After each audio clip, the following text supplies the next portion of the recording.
I'm John King in Columbia, South Carolina. Back in a moment to our special coverage of the Republican Presidential Forum here today. Some quick housekeeping first. If you've been with us for much of the past 90 minutes or so, you've noticed the candidates are being asked as they come out in order pretty much the same questions. They are in a sequestered room while the other candidates are facing the questions, so they do not hear their rivals' answers as they are asked questions about a jobs program, about abortion rights, about the role of the federal government. Ron Paul, the Libertarian Republican from Texas, answering questions now about his views on the 14th Amendment.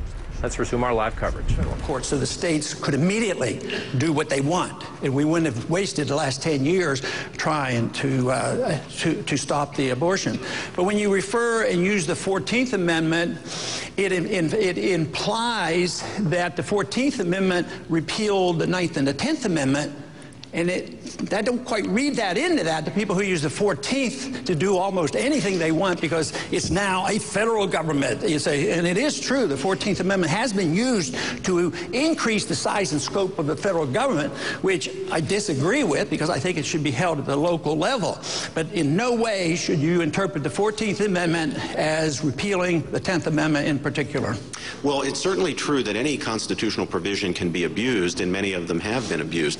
But the language of the 14th Amendment is very clear. It says that no state shall deprive any person of life, liberty, or property without due process of law, or deny to any person the equal protection of the laws. But if that were the case, they would have taken, no states would be involved in dealing with murder, injuries, second-degree murder, manslaughter, robbery, armed robbery. Everything is still states. So if you just can't pick out one, you should have no state laws against murders. Under your circumstances, this should be a federal issue. Well, only if the murder laws are being denied to the protection of the murder laws are being denied to a class of people. So, for example, if the state withdrew its protections against killing, if the person killed is of a certain race or ethnic group, then certainly under the 14th Amendment, the national government would be empowered to act. So if it withdraws its protection, the state withdraws its protection from a class of human beings, let's say the unborn, or if it were the newly born or handicapped newborns,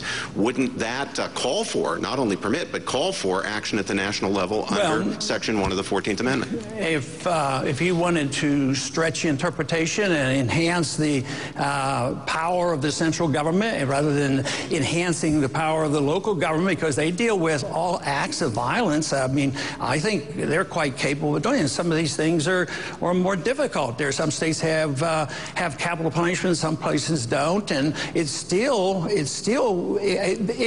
I can understand your argument, but I think it really rejects the notion that the states were part of this republic that we created. So if you get gradualism of sending more and more, soon as the Interstate Commerce Clause, soon as the General Welfare Clause, and I think when we can, and we certainly can, we've done it for all our history to deal with violence and murder. This has always been a state issue, and I don't see why we would have to turn that into a federal issue.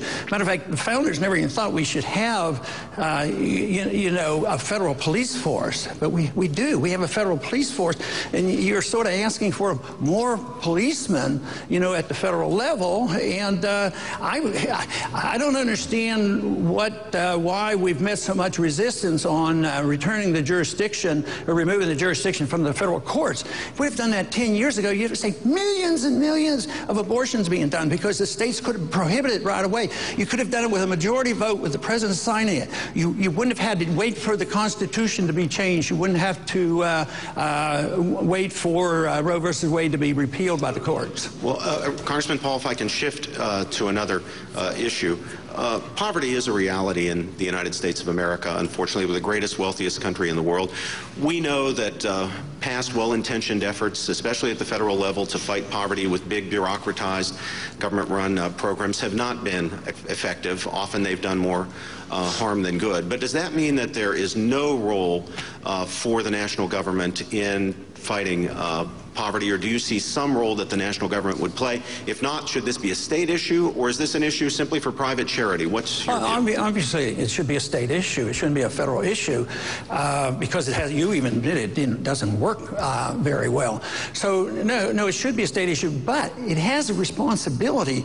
If you understand the economic environment that is necessary that the federal government can create, sound money, don't over-regulate, don't overtax, don't run up deficits. That's the environment that the federal government creates, destroys the job. That whole system of taxation and monetary policy sends our jobs overseas. So yes, they have a responsibility, but to say, well, all right, yes, there's only a few people who need our help, so we're going to give food stamps for the very needy. Well, what happens is you give food stamps for the very wealthy, and you endorse that principle 100%. We're running out of time, but it's time up. I'm very sorry, David. Yes, thank you, very much.